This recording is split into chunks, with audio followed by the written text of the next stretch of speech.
أعوذ بالله من الشيطان الرجيم. Бисмиллахи рахмани рахим. Сегодня мы с вами будем разбирать знакомый всем аят из суры Фаляк, второй аят. Давайте мы сначала его с вами зачитаем. Мин шарри ма халака. Еще раз. Мин шарри ма халака. Идем от начала. Буква мим, м, смыканием губ, ничего не добавляем, не воображаем. Точно такой же звук производится, как и при произношении русской буквы м или ингушской м. Внизу стоит кесра, то есть нижняя черточка, она нам дает огласовку и. И, ми.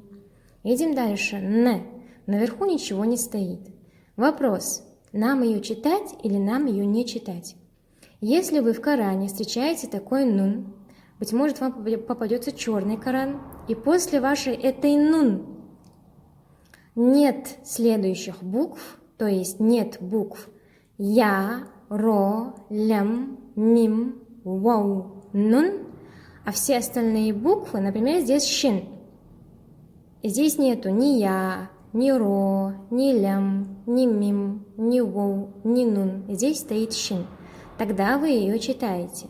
Но если бы здесь стояло либо я, либо ро, либо лям, либо мим, либо воу, либо нун, тогда бы вы ее уже не прочитали бы. Но сейчас мы должны ее прочитать, потому что здесь шин. Легче всего запомнить слово ярмалюн. Если одна буква из этого слова, из слова ярмалюн, будет после такой странной буквы нун, тогда вы ее не читаете. Если же все остальные буквы, например, шин, ярмалюн, нету буквы шин, мы не перечисляем ее, поэтому мы здесь ее читаем, и читаем мы ее особым образом, через нос. Это правило называется ихфа.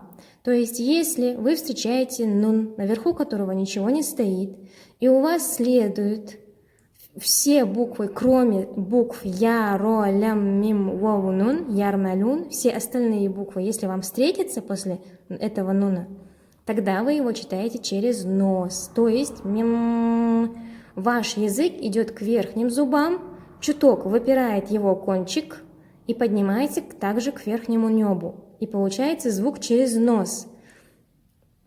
Максимально уменьшите использование губ и используйте именно внутренние ваши органы, внутренний звук, чтобы этот звук исходил изнутри, а не снаружи. Не двигайте губами, максимально старайтесь не двигать.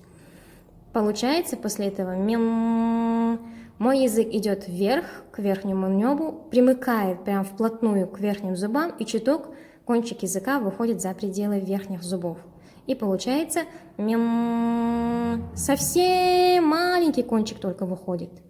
Маленький кончик, поэтому не путайте, не высовывайте ваш язык за пределы верхних зубов. Чтобы он был в верхнем небе, точнее, сливался с вашим верхним небом и примыкал к передним зубам. Едем дальше. Это буква щин. Многие говорят ше, шарри. Это не ша, это не ше, а ще, она щипящая. В арабском алфавите эта буква, она больше схожа со звуком, с фонетикой буквы щин, то есть ще, поэтому. И наверху у нас верхняя черточка фатха, то есть огласовка а. А щ и а получается ща. И получается ща. Идем дальше. Буква ро. Буква ро всегда твердая, но если внизу черточка стоит, эта буква у нас получается уже мягкой. А нижняя черточка это у нас кесра, то есть и. Ри. Плюс еще таштит. Таштит это удвоение. Удвоить мы эту букву можем, когда мы вибрируем эту букву, то есть в состоянии вибрации получается удвоение. Вот такая вот буква ш, как бы. Это у нас таштит, называется таштит, удвоение. Теперь смотрим.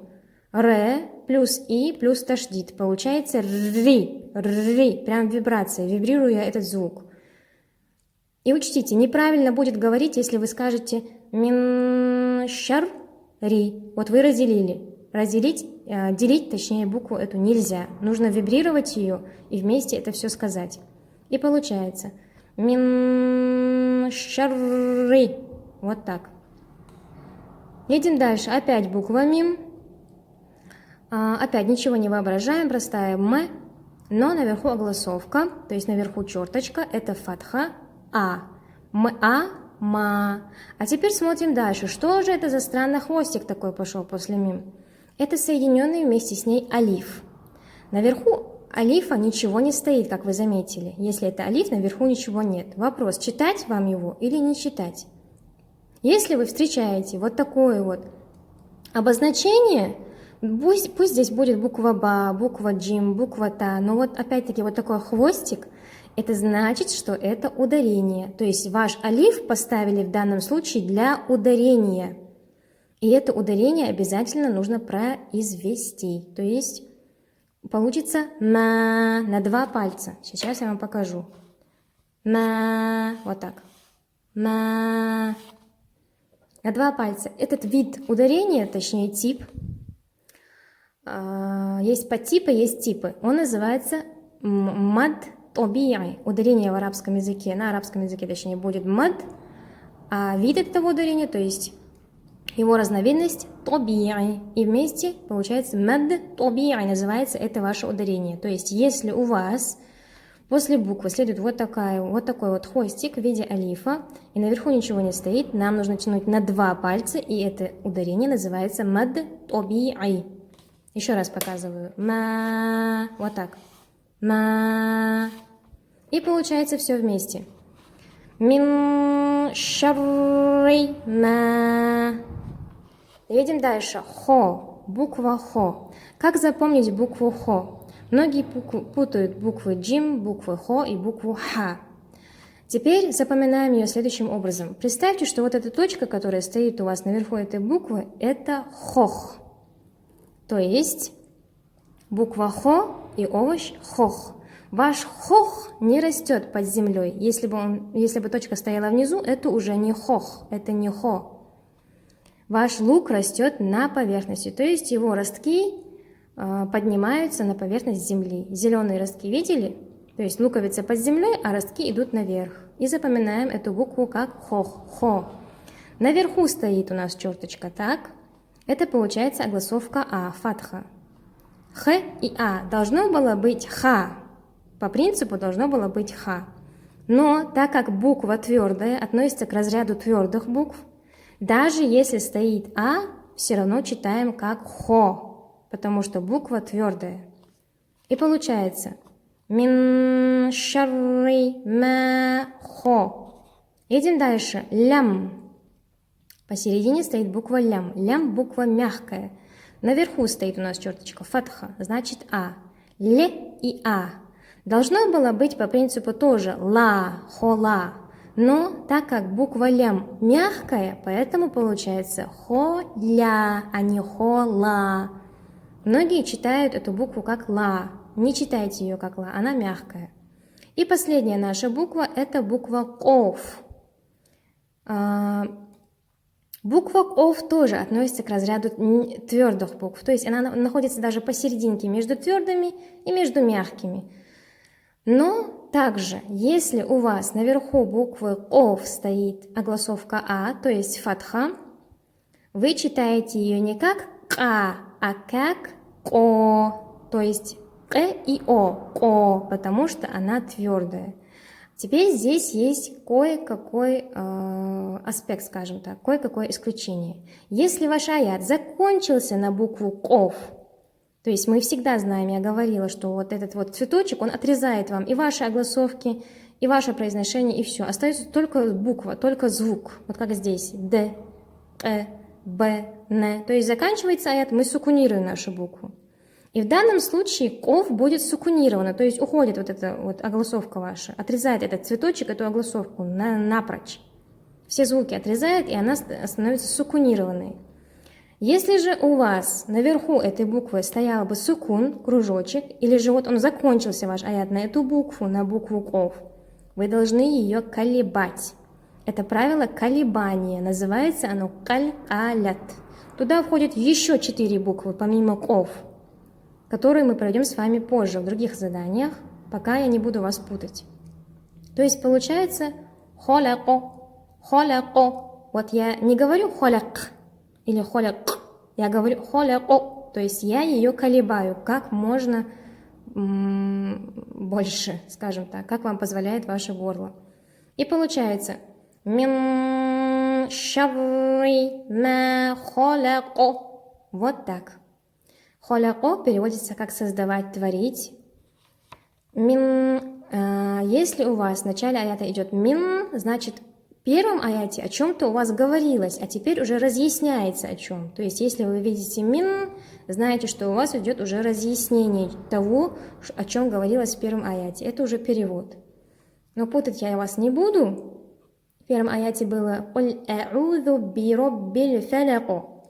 Скажи, я ищу защиты у Господа рассвета. То есть аз е ири хакала волчи делагера сейна го диях.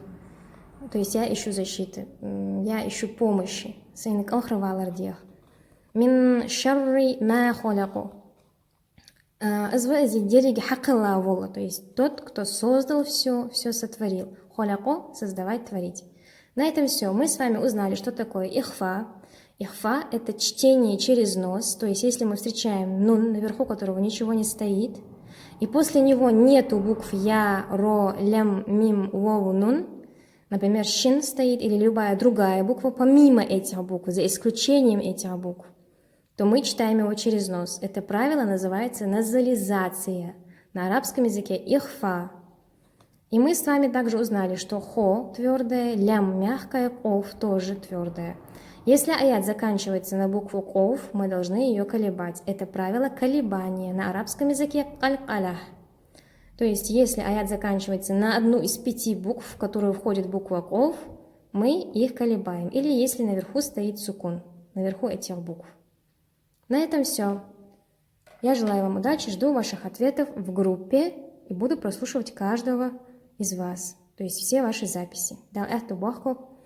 Талқы болды үшін Құран, үшін ламызы, үшін дик ибадаты. Амин.